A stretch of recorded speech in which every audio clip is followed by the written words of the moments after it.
राजन, जब ये संसार नहीं था, सृष्टि नहीं थी, कुछ नहीं था, कुछ नहीं था, न सूरज न चंद्रमा न तारे न आसमान न पृथ्वी, कुछ नहीं था, तब जल ही जल था।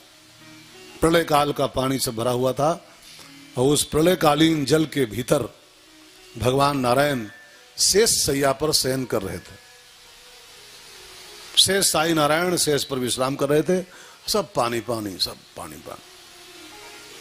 जब सृष्टि का समय हुआ, निर्माण का समय हुआ, तो नारायण तो सोते रहे, उनकी नाभि से एक कमल निकला और वो कमल का फूल खिलता हुआ उस प्रलयकालीन पानी के ऊपर प्रकट हो गया, खिल गया।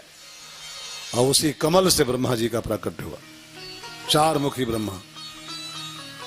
मैंने सुना है पहले 5 मुखी थे ब्रह्मा जी के, पहले 5 मुख थे। वो जब बनाई अपनी बिटिया वो सरस्वती संध्या, तो जब वो बनाई तो वो बड़ी सुंदर थी, और उनकी लड़की उसी पर मोहित हो गए, उसको दौड़ाए बैठे, अपनी सगी पुत्री को दौड़ा लिए। तब भगवान कुपित हुए, मूर्ख, तेरे 5-5 सिर हैं तो इतना बेवकूफ है कि अपनी ही पुत्री को ही नहीं छोड़ रहा है। और मारा खच से तो ब्रह्मा जी का एक सिर काट दिया। तब से ब्रह्मा 4 मुखी बचे। मैं पहले सुना है 5 मुखी थे। ये सब कथाएं हैं ग्रंथों में, बहुत उसमें लफड़े में नहीं पड़ना चाहिए। बापू जी को सुन के मैं भी आया हूँ, राम राम करो खाली, बस ज्यादा लफड़ा नहीं पालना चाहिए। बड़ी बड़ी कथाएं हैं, सब उलझाओ, बड़ी उलझने। कई रामायण पढ़ो तो उसमें लिखा है कि सीता जी जनक की नहीं रावण की बिटिया थी। अब कई लोग तर्क लिखा है, देखो रावण ने खून वसूला था, फिर घड़े में भरा था, फिर घड़ा गाड़ा था, उससे बिटिया हुई, तो जनक के यहाँ क्या लफड़ा है। सब उलझ जाओगे इसी में, उलझ जाओगे। उलझ नहीं, पागल हो जाओगे। नरसिंह मेहता ने एक बड़ी बढ़िया बात लिखी थी, नरसिंह भगत ने। उसने कहा था, ग्रंथ गड़बड़ करी, बहुत ग्रंथ नहीं पढ़ने चाहिए, माइंड में गड़बड़ हो जाएगा सब। अब विक्षिप्त हो जाओगे, अब पागल जैसे हो जाओगे कि इसमें तो ये लिखा है, इसमें ये लिखा है, इस किताब में ये लिखा है, तो उलझ जाओगे आप। इसलिए एक ग्रंथ, एक संत, एक पंथ, ज्यादा लफड़ा नहीं पालना चाहिए। खैर, तो मुझे कहना था, ब्रह्मा जी उसी कमल से पैदा हुए।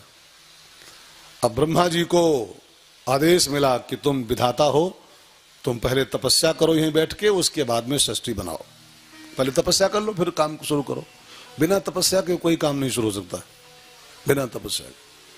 रामायण में गोस्वामी जी कहते हैं, जितने भी देवता हैं, ये ब्रह्मा हो, चाहे विष्णु हो, चाहे महेश हो, चाहे शेषनाग हो, चाहे कोई, ये सब तप बल के आधार पर अपने काम करते हैं।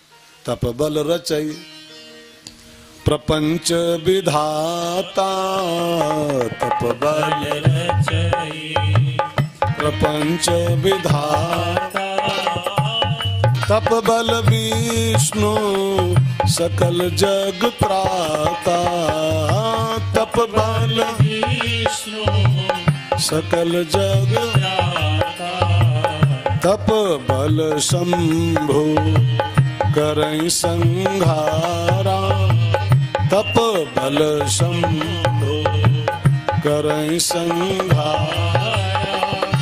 तप बल शेष धरई महि भारा, तप बल शेष धरई महि भारा। ये ब्रह्मा विष्णु महेश शेष, ये सब चमत्कार के बल पर नहीं कि कोई दिव्य शक्तियां और दिव्य चमत्कार और फला फला, ये सब नहीं। तप बल सबके मूल में लिखा हुआ है, तप बल तप बल तप बल तप बल। सबने तपस्या किया है, तपस्या से बल को इकट्ठा किया है। अब सोचो, जब ब्रह्मा विष्णु महेश बिना तपस्या के कुछ नहीं पा सकते हैं, तो बिना तपस्या के हम लोग कुछ पा सकते हैं क्या? कुछ नहीं पा सकते। इस संसार में बिना तपस्या के कुछ भी अवेलेबल नहीं है, कुछ भी नहीं मिलेगा। हाथ पे हाथ धरने वाले को यहाँ कुछ भी नहीं मिलता। वो कौन सी चौपाई है? सकल पदार्थ हैं जगमाही, सब कुछ उपलब्ध है, सब कुछ। पीएम की सीट तक आपकी राह देख रही है। पीएम की सीट भी बहुत दूर आपसे नहीं है, लेकिन तपस्या करनी पड़ेगी, पहुंच सकते हो। एक चाय वाला पहुंच गया, हाँ, तपस्या करते करते करते करते करते करते कहां से कहां पहुंच गए। अब हम लोग माने वो तो ऐसे भाग्य में लिखा होगा, तो भाग्य के भरोसे बैठने वाले, भाग्य की महिमा है उसको मैं नकार नहीं सकता हूं, लेकिन भाग्य के भरोसे बैठना ठीक नहीं होता है। कर्म करो, अपना कर्म करो, पुरुषार्थ करो। भाग्य की बात तो सेकेंडरी होती। अब किसान खेत में गेहूं बोए ही ना, हल चलाए ही ना, कहे भाग्य में गेहूं होगा तो मिलबे करेगा, तो मिलबा। अरे तो अपना हल तो चला, तो अपना बीज तो डाल, तो सिंचाई गुड़ाई तो कर, फिर भाग्य की बात देखी जाएगी। फिर जो ये सोए जो राम रच रखा, ठीक है ना। तो तप बल, सबके मूल में तप लगा हुआ है। अगर किसी को ऊंचाई संसार में मिली है तो उसके मूल में उसकी तपस्या लगी हुई है। भाग्य की बात वहां लागू नहीं होती है, तपस्या ही लागू होती है। हम जो यहाँ बैठे हैं इस चौकी पर, अब ये आपको लगता होगा इसमें क्या है, काली साल डाल के आए, कुर्ता पहन के आए, बैठ गए बड़े बाबा। हाँ, इसके पीछे हमारी 20 साल की तपस्या है, 20 ईयर की तपस्या है। 20 साल से हम शास्त्रों की खाक छान रहे हैं। 20 साल से हम चैन से सोते नहीं हैं, चैन से। 20 साल हो गए दर दर की ठोकरे का पापड़ बेलते बेलते। कोई पहाड़ पे पहुंचा है तो उसको ऐसे मत मानना कि ऐसे कूद के पहुंच गया है। उसके पांव के तलवे देखो पहले, कितने छाले पड़े उसके पैरों में हैं, तब कोई ऊंचाई पहुंचा है। लेकिन छाले कोई नहीं दिखता है ऊंचा। अरे तो बड़े बड़े कोई ऐसे नहीं होते हैं, बड़ा बनता है तप बल, तप बल, तप बल। तो ब्रह्मा जी को आज्ञा मिली, तपस्या करो। ब्रह्मा जी तपस्या शुरू किए, नारायण ने दर्शन दिया, फिर आदेश किया, ब्रह्मा जी अब तुम निर्माण कार्य शुरू करो, षष्ठी बनाओ। तो ब्रह्मा ने कहा, ठाकुर जी षष्ठी बनाएं तो, बट पृथ्वी कहां है? पृथ्वी तो है नहीं, पृथ्वी को तो हिरण्याक्ष नाम का दैत्य चुरा लेके बैठा हुआ है पाताल में। और जब पृथ्वी ही नहीं है तो फिर कैसे बनाऊं, कहां बनाऊं, कहां रखूं सब बना करके? तो पृथ्वी तो पाताल में है, हिरण्याक्ष उसको दबा बैठा हुआ है। तब भगवान ने ब्रह्मा जी की नाक से एक अवतार लिया, नारायण ने। ब्रह्मा जी को छींक आई और उसे छींक के साथ उनके नथुने से एक नन्हा सा सुअर वाराह बन के ठाकुर जी खट्ट से बाहर आए। और देखते ही देखते विशाल पर्वताकार वाराह बन गए और जाके पातालपुरी में हिरण्याक्ष से युद्ध किया, उसको मार के पृथ्वी को उसके चंगुल से मुक्त कराया और उसको छीन के हिरण्याक्ष से पानी के ऊपर लाके स्तंभित किया। और जब पृथ्वी को टिका दिया भगवान ने पानी के ऊपर, तब कहा ब्रह्मा जी अब बनाओ षष्ठी। तब निर्माण कार्य शुरू हुआ। परीक्षित जी ने कहा, गुरुजी तनिक रुको, ये हिरण्याक्ष कौन था जो पृथ्वी को चुरा के भाग गया था? हिरण्याक्ष था कौन, इसका इतिहास क्या है? तो आप सब संक्षेप में सुनो। जो पृथ्वी को चुराए बैठा था, जिसको भगवान ने वाराह अवतार लेके मारा है, हिरण्याक्ष कौन था वो? छोटी सी बात है, एक कहानी है, बहुत ध्यान देके सुनना मित्रों, सावधान सुन। महाभारत में एक बहुत छोटा सा मंत्र आता है, नन्हा सा मंत्र है, बहुत कीमती है श्रोताओं के लिए, खास करके कथा के श्रोताओं के लिए। नन्हा सा मंत्र है, इसको ध्यान देके सुनो भाई बहनों। लिखा है महाभारत में, प्रमादेन हतम श्रुतम। इसका हिंदी अर्थ क्या होता है? लापरवाही से किया गया श्रवण नष्ट हो जाता है। कथा के पंडाल में बैठे और हल्केपन से बैठे कि अरे ठीक है, कहानी हो रही है, ठीक है, भागवत चल रही है, ठीक है, ऐसे आदमी का यहां बैठना नष्ट हो जाएगा।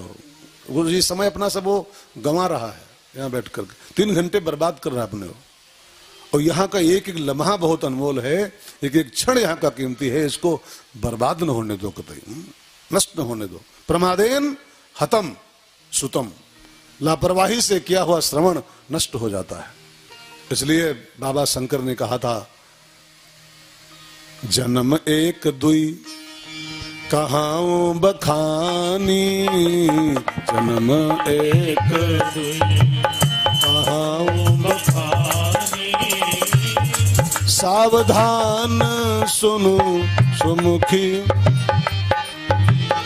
सावधान सुनु सुमुखी सयानी, सावधान सुनु सुमुखी सयानी। बाबा महादेव ने कथा शुरू करने के पहले अपनी मैडम को डांट के कहा था, खाली ना बैठो यहाँ पर, खाली बैठना तो अपना काम करो जाए, सावधान सुन। उधर से काम भी छोड़ा, काम हानि, इधर इधर कुछ मिला भी नहीं तो दाम हानि। तो कम से कम एक तरफ तो रहो, घर के काम ही करो, नहीं कोई तो पोछे लगाओ जाए, नहीं कोई सब्जी छोंको जाए। उधर से भी गए इधर से भी गए, घर के न घाट के धोबी कुत्ता। तो कम से कम वहां का नुकसान करके यहाँ बैठे हुए हो तो यहाँ का तो लाभ ले लो पूरा पूरा, ठीक है ना। सावधान सुन। जैसे बीएसएफ का जवान होता है ना, जब बॉर्डर पे खड़ा होता है कितना अलर्ट रहता है। कथा श्रोताओं को जब तक बैठे यहाँ पर, आधा घंटा बैठे, बीएसएफ के जवान तरह बैठे, एक सेकंड भी चूक न जाए आपसे, एक शब्द भी चूक न जाए व्यास गद्दी से निकला हुआ। तो हिरण्याक्ष कौन था, सावधान होकर सुनिए। भगवान विष्णु के दो द्वारपाल थे, कथा आपको परिचित है सब। भगवान विष्णु की ड्योढ़ी पर रहते थे बैकुंठ में, नाम था जय एंड विजय, सबको पता है, ठीक है ना। एक बार 4 महात्मा सनकादिक ऋषि भगवान से मिलने आए। अब ये बैकुंठ के द्वारपालों का पद बड़ा बड़ा पद होता है, और पद का एक मद भी होता है अपना। ये हर पद के साथ एक माइनस पॉइंट लगा होता है।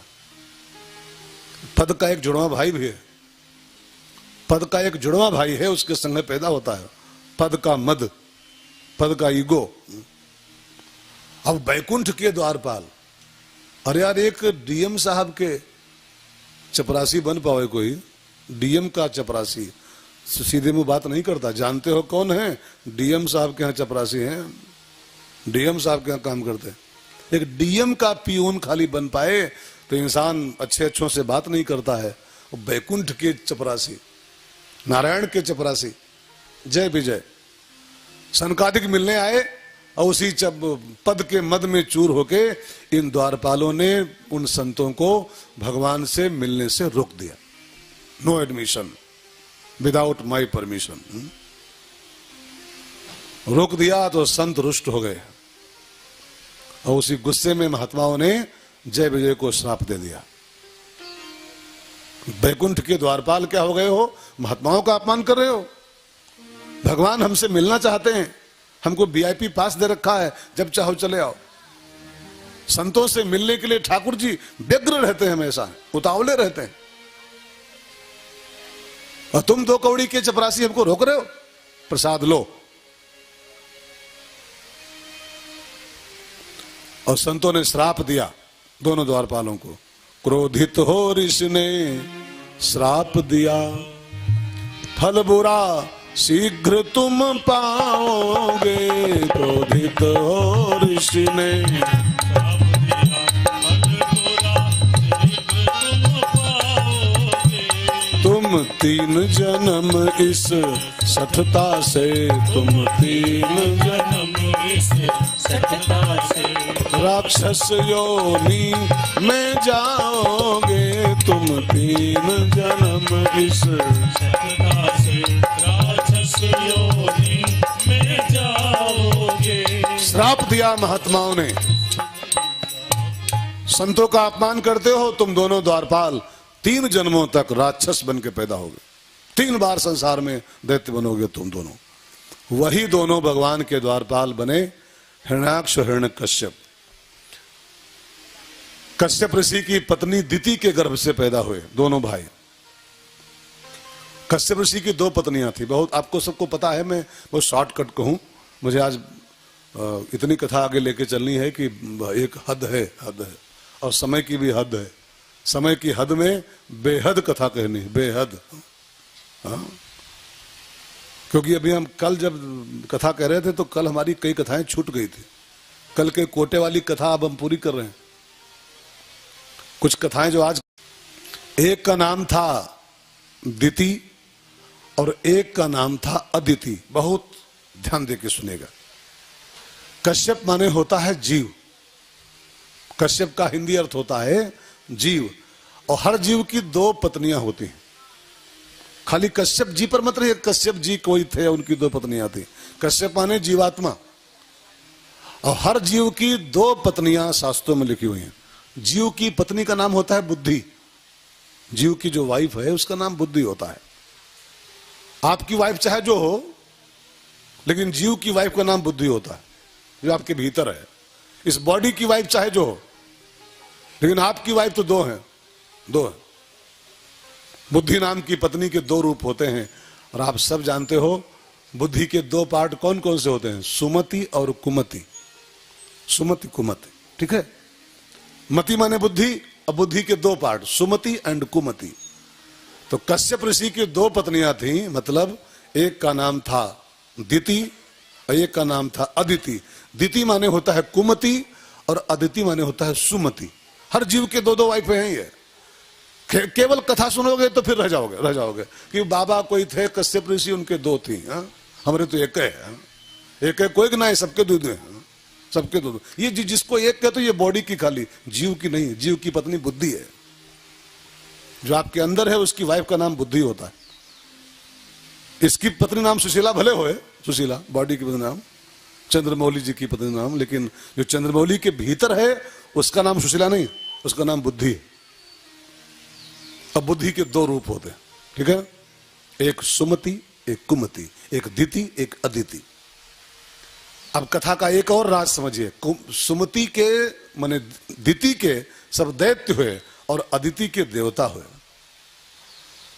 कश्यप और दिति जब मिले तो दैत्यों का जन्म होना शुरू हुआ, और कश्यप और अदिति का जब समागम हुआ तो देवताओं का जन्म हुआ।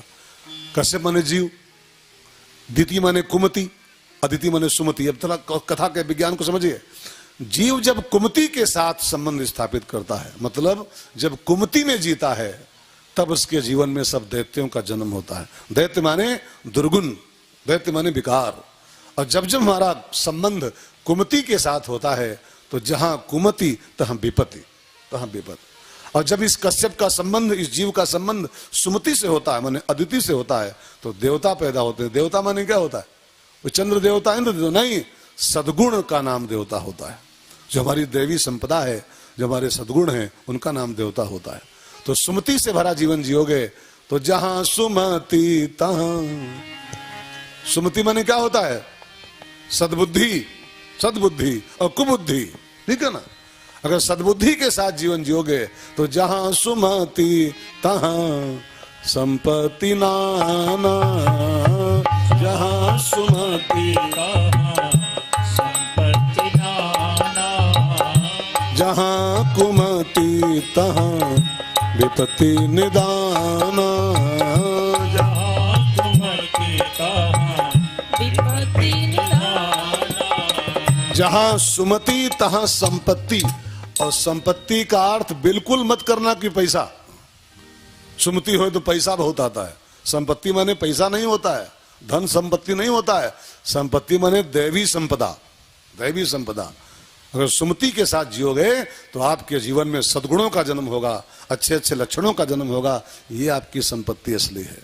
ये संपत्ति कोई संपत्ति होती है तो सपना है सब, जिसको संपत्ति मानते तो सपना है। और कुमति दिति है, उससे दैत्य पैदा होते हैं। अब हुआ यूं, जानते हो क्या हुआ, एक दिन संध्या का समय था और कश्यप जी अपनी संध्या उपासना के उसमें थे, तैयारी में, आसन वासन ठीक कर रहे थे कि संध्या पूजा करें। संध्या का समय था। उसी समय में उनकी जो छोटी वाली बीवी है दिति माने कुमति, वो कामातुर होकर के अपने पति के पास है संध्या बेला में। उन्हें 5-6-7 के बीच का समय था, और कामातुर होके आई और अपने पति से उसी संध्या बेला में उसने प्रणय याचना किया। कश्यप ने उसको समझाया, देवी ये समय ठीक नहीं है, ये समय संध्या का है, इस समय भगवान के भजन का है। संध्या माने संध्या का समय होता है, संध्या माने खाली सांझ नहीं, संध्या माने संध्या का समय, संध्या माने संध्या पूजा। ये भगवान की पूजा का समय होता है। जिस समय दो मिल रहे हो ना, 2 टाइम संध्या मानी गई, 2 संध्याएं, 2 वैसे त्रिसंध्या लिखी है लेकिन 2 तो पक्की। एक जब रात खत्म हो रही हो और दिन हो रहा हो, उस समय संध्या होती। जब रात जा रही हो, दिन आ रहा हो, भोर हो रहा हो, भोर की संध्या। एक जब दिन खत्म हो रहा हो और रात आने को हो तो संध्याकालीन संध्या, शाम की संध्या। तो संध्या का समय था, संध्या काल था वो। और दिति कामातुर हो गई। अब कामातुरता का कोई समय थोड़ा होता है, संध्या का समय है, लेकिन बुराई का कौन समय है। आवेश का कौन समय, कब आवेश आ जाए, कब काम का आवेग आ जाए, कब क्रोध का आवेग आ जाए, कब लोभ का आवेग आ जाए, उसको घड़ी देख के थोड़ा आता है, वो तो आ गया।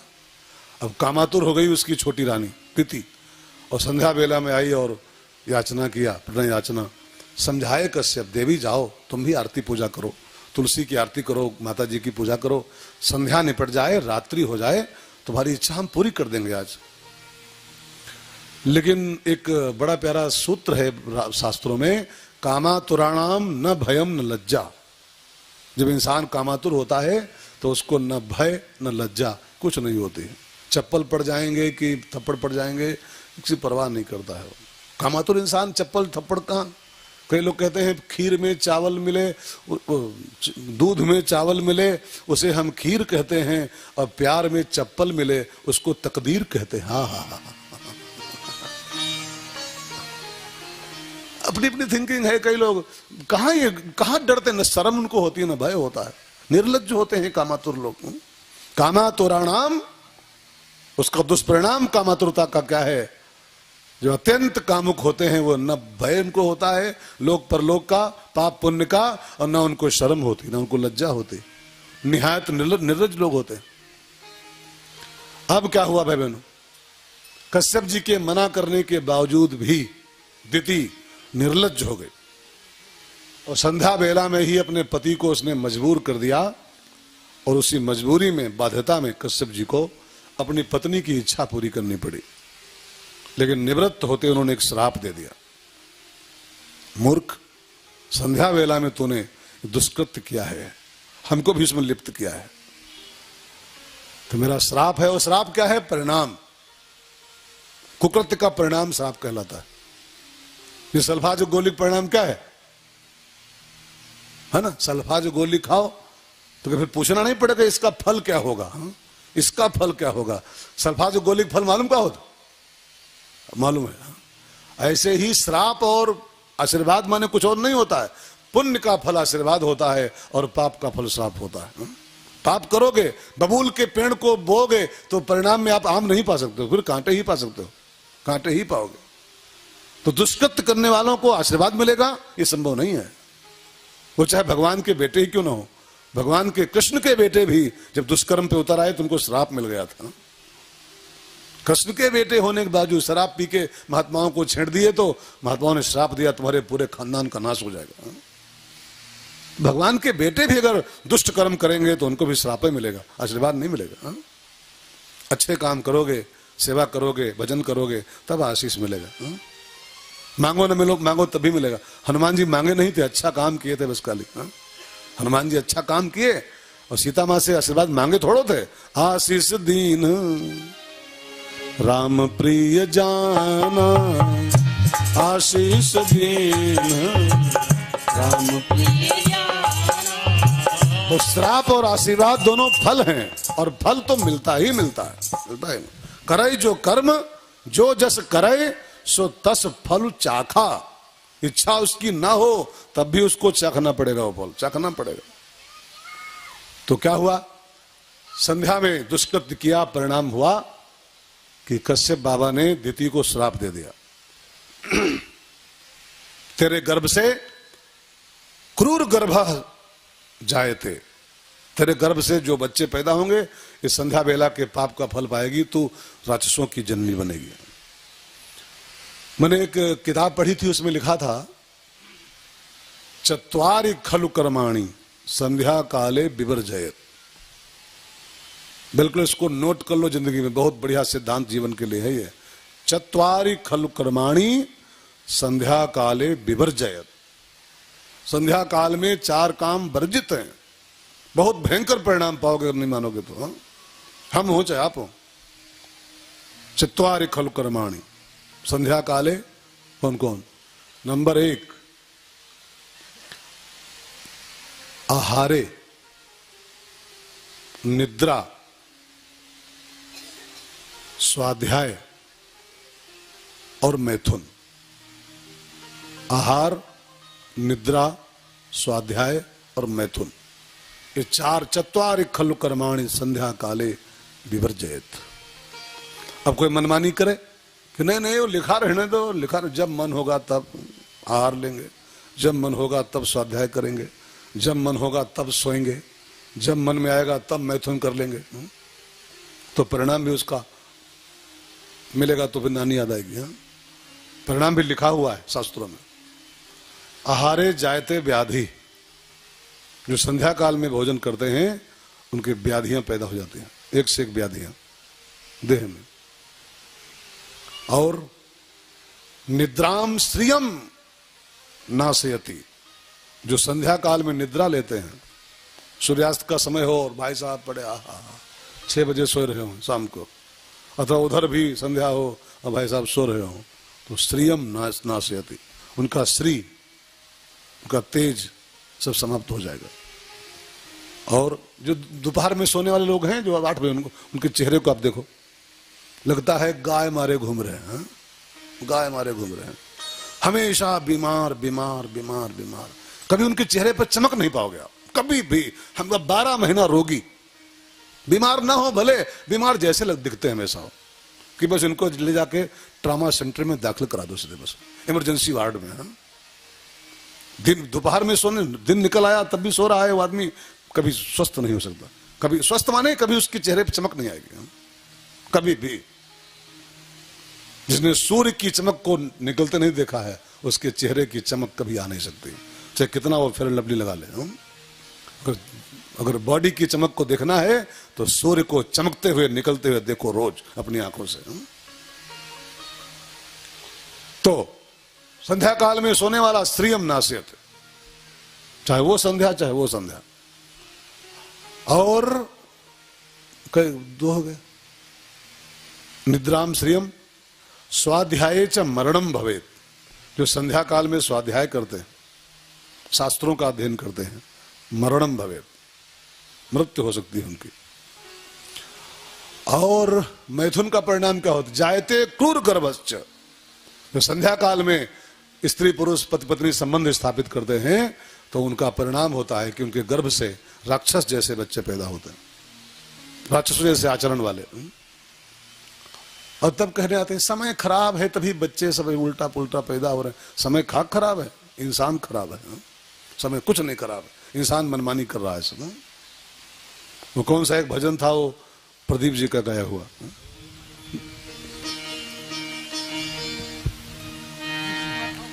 देख तेरे संसार की हालत क्या हो गई भगवान, कितना बदल गया इंसान, कितना बदल गया इंसान। इसमें और जोड़ दिया जाए, देख तेरे संसार की क्या हो गई भगवान, कितना बिगड़ गया इंसान, कितना बिगड़ गया इंसान। अर्थ वही है, बस बदल की जगह बिगड़ बोल, इंसान बिगड़ गया है, हर जगह मनमानी करता, हर जगह मनमानी करता है। शास्त्रों की तो ऐसी की जो मन में आता वो करता है, इसलिए तो सब माहौल खराब हो रहा है।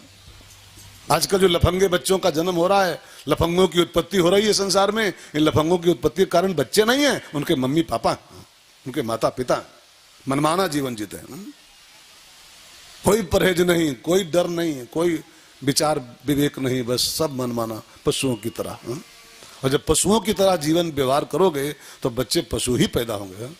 पशुओं के यहाँ पशु ही पैदा होते हैं, पशु के यहाँ इंसान नहीं पैदा होता है, इंसान के यहाँ इंसान पैदा होता है।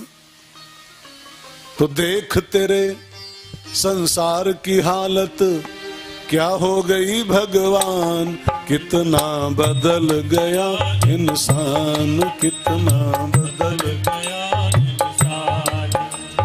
सूरज न बदला, चांद न बदला, न बदला रे आसमान, कितना बदल गया इंसान, कितना बदल गया इंसान। तो संध्या काल में संबंध स्थापित किया, परिणाम हुआ कि दिति के गर्भ से 2 बच्चे पैदा हुए।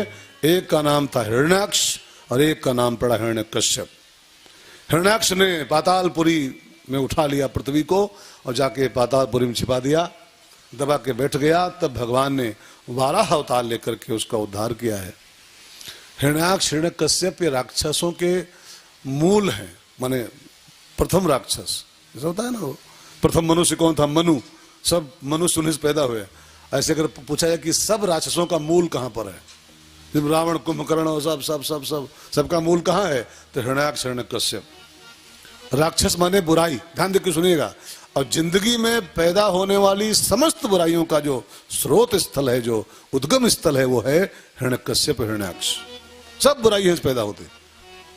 हिरण्याक्ष माने क्या होता है, हिरण्यकश्यप माने क्या होता है। अब खाली नाम सुन के मत छुट्टी कर लेना कि वो हिरण्याक्ष हिरण्यकश्यप थे वही छोड़ो। हिरण्याक्ष माने देखो, ये मूल हैं दोनों सब बुराइयों के। आप हम अपने जीवन को चेक करो, हम सब चेक करें, सारी बुराई इन्हीं दोनों से पैदा होती है, सारी बुराइयां। ये ना हो तो राक्षस एक भी पैदा नहीं हो सकता जीवन में। हिरण्याक्ष माने, हिरण्याक्ष शब्द का संधि विच्छेद करो। हिरण्य प्लस अक्ष इज इक्वल टू हिरण्याक्ष। हिरण्य माने होता है संपत्ति, दौलत, ठीक है ना, दौलत, हिरण्य सोना, सोना। अक्ष माने होता आंखें। तो जिसकी आंखें 24 घंटा सोते जागते हर समय पैसे को ही ढूंढती रहती हैं, पैसा कैसे मिले, पैसा कैसे आवे, बस पैसा कैसे मिले। कई लोगों से आप 24 घंटे में जितनी बार मिलोगे, जितनी बार मिलो, बस एक ही सब्जेक्ट खोजते हैं, वो पैसा कैसे आवे, बस पैसवा कैसे आवे। हाँ, पैसा के अलावा दूसरा कोई उनके पास टॉपिक ही नहीं है, टॉपिक बातचीत का कोई उनके पास सब्जेक्ट ही नहीं इसके अलावा। हाँ, बस पैसा कैसे आवे, पैसा कैसे मिले। हाँ? हिरण्य माने पैसा, अक्ष माने आंखें। तो जिसकी आंखें 24 घंटा दे पैसा दे पैसा दे पैसा ढूंढती रहे, ऐसा लोभ मूर्ति जो होता है, लोभी प्रीजिम दाम, उसका नाम होता है हिरण्याक्ष। तो हिरण्याक्ष का आध्यात्मिक अर्थ क्या निकल रहा है, लोभ। ध्यान देके सुनेगा, ध्यान देके। हिरण्यकश्यप माने क्या होता है, उसमें भी विच्छेद करो तो अर्थ बाहर आएगा। विस्फोट करना पड़ता है तब अर्थ बाहर निकलता है, शब्दों में विस्फोट डालना पड़ता है। बम होते ना, विस्फोट का इतने बड़े रखे होते, खाली इतने बड़े बम, इतने बड़े, और विस्फोट कर दो तो पूरे पूरे शहर, इतनी पावर पैदा होती है कि पूरे पूरे शहर इतना बड़ा होता है, ठीक है ना। विस्फोट का बड़ा परिणाम आता है। ऐसे ही शब्दों का विस्फोट करना पड़ता है अर्थ निकालने के लिए। हिरण्यकश्यप माने विस्फोट कीजिए, विच्छेद। Hiranya plus Kashipu is equal to Hiranyakashyap, ठीक है ना। हिरण्य माने तो अर्थ वही है, दौलत, पैसा, रुपया, संपत्ति। और कशिप माने होता है चारपाई, खटिया। अब खटिया माने होता है भोग की जगह, विश्राम की जगह, ठीक है ना। तो जो पैसों में ही विश्राम देखता है, धन मिले तब सुकून मिले, पैसा मिले तब मजा आवे जीवन में। जिसको पैसे के अलावा बस कहीं सुकून दिखता ही नहीं, ना अम्मा में, न पापा ने में, न भाई में, न भतीजे में, खाली पैसा मिले तब मजा आवे जीवन में। ऐसा भोग का प्रतीक जो है, जिसको कशिप माने भोग की जगह, जो पैसे में ही, पैसा मिले तो खूब संसार के भोग भोगें, पैसा हो तो ये करें, पैसा हो तो ये मकान लें, पैसा हो तो फिर ये 3 तोला वाली बनवाएं, पैसा हो तो 5600 की साड़ी लावें, पैसा हो तो पिज्जा खावें। बस हिरण्यकशिप, हिरण्यकशिप भोग का प्रतीक हिरण्यकशिप। अब आप समझ गए, लोभ का प्रतीक है हिरण्याक्ष और काम का प्रतीक है, काम माने भोग, ठीक है ना, हिरण्यकश्यप। और दुनिया की समस्त बुराइयों के मूल ये राक्षसों के पित्र हैं, ये पित्र, समस्त दैत्य इनके बाद पैदा हुए, इन्हीं से पैदा हुए। तो जीवन में पैदा होने वाला हर दुर्गुण, जीवन में पैदा होने वाला हर विकार, जीवन में पैदा होने वाला हर बुराई, ये काम और लोभ से पैदा होती। काम न हो, भोग की इच्छा न हो और लोभ न हो तो इंसान कोई बुराई करेगा नहीं, कोई दुष्कर्म करेगा ही नहीं, बढ़िया सा जीवन जी के दुनिया से जाएगा।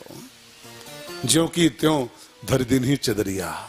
अगर काम न हो और लोभ न हो तो जैसी चादर दे के भगवान ने भेजा था, बिल्कुल कबीरदास जी कहते हैं, दास कबीर ने ऐसी ओढ़ी कि एक दाग नहीं लगाया मैंने चादर में, और ज्यों की त्यों धर दिन ही चदरिया। ठाकुर ने जैसा हमको दिया था जीवन निर्मल, बेदाग, वैसे मैं आपको आपके हवाले कर रहा हूं। कुछ ऐसा ही आप भी करो। भगवान ने जैसा आपको भेजा है, एक भी दाग लगाए बिना चद्दर, बिल्कुल बुर्राक चद्दर चमाचम भगवान के आगे लेके जाओ। नहीं तो बाद में भजन गाओगे, मैली चादर ओढ़ के कैसे द्वार तिहारे आऊं। हाँ, इतने दाग लगा लोगे तो कैसे पहुंच पाओगे? कौन मन लेके वहां जाओगे? सजन रे झूठ मत बोलो, दाग मत लगाओ इस चद्दर में। क्या लेके मुंह जाओगे ऊपर? क्या मुंह दिखाओगे परमात्मा के सामने? सजन रे झूठ मत बोलो, खुदा के पास जाना है, न हाथी है न घोड़ा है, वहां पैदल ही जाना है। सजन रे झूठ मत बोलो, खुदा के पास जाना। मैली चादर ओढ़ के द्वार नहीं जा पाओगे, उसके शर्माओगे। वो गीत कहता है, हे पावन परमेश्वर मेरे, मन ही मन शर्माऊं, मैली चादर ओढ़ के कैसे द्वार तिहारे आऊं। कबीर दास की तरह गाओ कि दास कबीर ने ऐसी ओढ़ी, ऐसी ओढ़ी, एक दाग नहीं लगाया मैंने चद्दर में, और ज्यों की त्यों तुम्हारे हवाले कर रहा हूं, लो संभालो। ऐसा जीवन जियो यार, बेदाग जीवन, निर्विकार जीवन कर सकते। You can do, you can do. लेकिन ये हिरण्यकश्यप और हिरण्याक्ष सारी बदमाशी करते रहते हैं अंदर बैठे। हाँ? सारी बुराइयों के उद्गम है ये, काम और लोभ। अब क्या हुआ, हिरण्याक्ष का लोभ बढ़ा तो उसने पृथ्वी को चुरा लिया। लोभी आदमी पृथ्वी भर को पा जाए तब भी उसको संतोष नहीं होता। लोभी आदमी को पूरी धरती सौंप दो, पूरी धरती पा जाए हो, तब भी और ढूंढेगा आगे। भागवत में लिखा है 11वें स्कंध में कि यद पृथिव्याम ब्रीह्यवम, पूरी पृथ्वी का सारा अन्न, पूरी धरती का सब धन, पूरी धरती के सब पशु और पूरी पृथ्वी की सब स्त्रियां, सब महिलाएं एक ही लालची आदमी के हवाले कर दी जाएं और पूछा जाए, भाई साहब का हाल बा? हाँ? पूरी पृथ्वी का सब धन, सब अन्न, सब पशु और सब महिलाएं एक आदमी के पल्ले बांध दी जाएं, लोभी आदमी के, हिरण्याक्ष के, और पूछो कि पूरा हो गया? तो अभी एक और कम है, एक और कम है। लोभी और संतोष, पूरी पृथ्वी दबा के बैठ जाए तब भी संतोष नहीं करता है। कई लोग हैं जो अरब अरबपति हैं, अरबों-पति, बैठे बैठे खाएं तो 7 पीढ़ी खाएं, बैठे बैठे खाएं, इतना है 7 पीढ़ी बैठे बैठे खाएं, लेकिन तहु मरे जा रहे हैं। और प्लाट, और प्लाट, जब 7 पीढ़ी भर का धर लिया है तो अब बैठ चुपचाप। माला उठा, बच्चे तेरे पोते तक बैठे बैठे खाएंगे, इतना पैसा इकट्ठा है। आग लगी, आग। एक सेठ ने अपने मुनीम से पूछा कि पता लगाओ कि अपने पास कितना पैसा है, पता लगाओ। तो मुनीम ने सीए बुलाया और सेठ जी का आदेश था, हिसाब लगाओ कितना पैसा मेरे पास है। तो सीए ने सब बना के और वाउचर फिट किया, बैंक बैलेंस और सब लॉकर और सब चेक किया, और जमीन जायदाद मकान दुकान सब। कहा सेठ जी इतना है कि तुम्हारी 10 पीढ़ियां बिल्कुल कुछ न करें, कुछ न करें, बैठे बैठे खाएंगे, 10 पीढ़ियां बैठे बैठे खाएंगे। अब इतना सुनते ही सेठ दोनों हाथों से छाती कुट रहा, हाय का होई दादा, मर गए हम तो मर गए भैया। तो मुनीम ने कहा क्यों रो रहे हो? का 10 खाएंगी तो गिरोही का होगा, 10 तो बैठे बैठे खाएंगी, गिरोही का क्या होगा, गिरोही पीढ़ी का। इसी में इंसान मरा जा रहा है। 10 तक का बैठे खाने भर को है, लेकिन 11वीं के लिए मर रहा है, ये गिरोही पीढ़ी का हो। अरे तो अपनी सोच तो गिरोही सोच रहा है, अपना भला कर। इंसान इसी में जूझ जाता है। लोभ हिरण्याक्ष है, हिरण्याक्ष। पूरी धरती पा जाए तब भी कहेगा अभी कम है, अभी कम है। तब भगवान ने वाराह अवतार लेके उसको मारा है। वाराह माने क्या होता है? वाराह माने भगवान है, उनको छोड़ दो अगर। वाराह माने होता है संतोष। वाराह जो है संतोष का प्रतीक है, हिरण्याक्ष लोभ का प्रतीक है। लोभ का वध किसके हाथों हुआ है? वाराह के हाथों, मतलब संतोष के हाथों। जब आवे संतोष धन। हाँ, जब तक ये अवतार नहीं होगा जीवन में, कथा में तो हो रहा है, होने दो। कि वाराह अवतार अब हुआ और हिरण्याक्ष को मार डाला और ये हुआ। आपके जीवन में वाराह अवतार होना चाहिए, हमारे यहाँ होना चाहिए। संतोष का अवतार कराओ, और जिस दिन संतोष को पैदा कर पाओगे, आपके जीवन के हिरण्याक्ष मारा जाएगा और तब सुकून मिलेगा जीवन। जब आवे संतोष धन, सब धन धूर समान। रामायण में एक चौपाई है, पढ़िए। बिनु संतोष ना काम न साही, बिनु संतोष ना काम न साही। काम अछत सुख सपने हो नाही, काम अछत सुख सपने हो नाही। बिना संतोष के लोभ मरेगा नहीं, और बिना लोभ गए जीवन में सपने में भी शांति नहीं मिलने वाली। सुख सपने होना है। जब तक ये चाहिए वो चाहिए में फंसे रहोगे, तब तक सुकून नहीं पा सकते हो। यार कभी सोचो, एक जानवर भी, पशु जब पेट भर जाता है ना, जब पेट भर लेता है तो सुकून से बैठ के पागुर करता है, सुकून से बैठ करके। एक बार पेट भर लिया, वो चाहे बैल हो, कुत्ता हो, भेड़िया हो, भैंस हो, गाय हो, ऊंट हो, घोड़ा हो, एक बार पेट भर गया तो सुकून से बैठ के अगली भूख तक वो कुछ नहीं करता है। अगली भूख सुकून से बैठ के पागुर मारता है। लेकिन इंसान के ऐसे आग लगी हुई है कि खा के लेट तो नहीं है 5 मिनट। ज्यों त्यों पराठा ठूसे, और पराठा ठूस के और फिर जूता पहना। अच्छा मैडम बाय, जा रहा हूं फिर दूसरा प्लाट ढूंढने, दूसरा प्लाट ढूंढने जा रहा हूं। अरे खा के 1 घंटा आराम करो यार, जानवरों से बदतर हो गए हो क्या? जानवर भी एक बार खा के थोड़ा पागुर करता है बैठ करके।